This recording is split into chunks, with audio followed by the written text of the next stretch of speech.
سيد المرسلين وعلى آله وأصحابه أجمعين. أما بعد، قال النبي صلى الله عليه وسلم: لولاك لما خلقت الأفلاق، أو كما قال النبي صلی اللہ علیہ وسلم. کی محمد سے وفا تو نے تو ہم تیرے ہیں، کی محمد سے وفا تو نے تو ہم تیرے ہیں. یہ جہاں چیز ہے کیا لوح و قلم تیرے ہیں. جناب صدر و حاضرین جلسہ، آپ حضرات کا ممنون ہوں کہ آپ نے علم دین کی اس ادنا طالب علم کو محمد نہ ہوتے تو کچھ بھی نہ ہوتا کہ ذرے عنوان پر اس نورانی بزم میں شرکت کی دعوت دے کر اسٹیج تک پہنچنے کا قیمتی موقع عنایت فرمایا.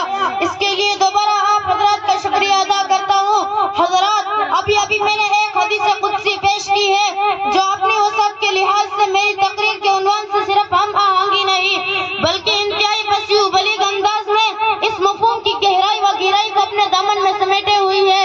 رسول اقدس صلی اللہ علیہ وسلم نے فرمایا کہ اللہ تعالیٰ کا ارشاد ہے کہ اے نبی، اگر آپ کو اس عالم کائنات میں جلوہ گر کرنا مقصود نہ ہوتا تو میں قطعی طور پر آسمانوں کو پیدا نہ کرتا. یہ ایک ایسی زندہ جاوید حقیقت ہے جس کا اظہار اس حدیث قدسی میں موجود ہے. سچ ہے، محمد نہ ہوتے تو کچھ بھی نہ ہوتا. حضرات، آسمان و زمین کی پیدائش، دن رات کی تبدیلی، کشتیوں کا سمندروں میں چلنا، آسمانوں سے بارش کا برسنا، اس کے ذریعے زمین کا سرسبز و شاداب ہونا، کائنات عالم میں انسان اور حیوانوں کا گھومنا پھرنا، ہواؤں کا چلنا اور ان سے اسکار گائے عالم کی تمام چیزوں کا منتفع ہونا محمد صلی اللہ علیہ وسلم کی ذات گرامی پر موقوف ہے.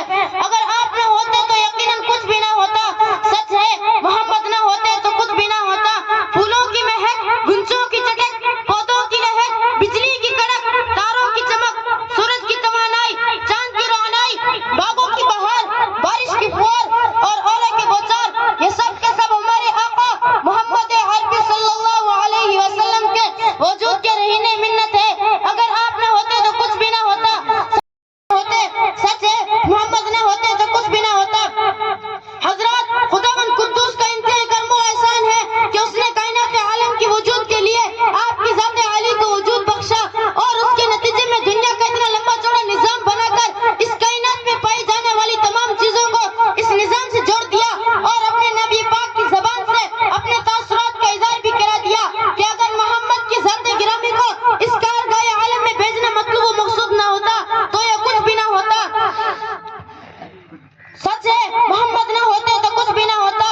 حضرات، ذرا یہ بھی سنیے کہ نہ مکہ ہوتا، نہ مدینہ، نہ منی ہوتا، نہ مزدلفہ، نہ طائف ہوتا، نہ بدر و احد، نہ خندق ہوتی، نہ حنین، نہ ابو بکر ہوتے، نہ عمر، نہ عثمان ہوتے، نہ علی، نہ حمزہ ہوتے، نہ حسین، نہ فاطمہ ہوتی، نہ عائشہ، نہ زینب ہوتی، نہ رقیہ. سچ ہے، محمد نہ ہوتے تو کچھ بھی نہ ہوتا. وآخر دعوانا ان الحمدللہ رب العالمین.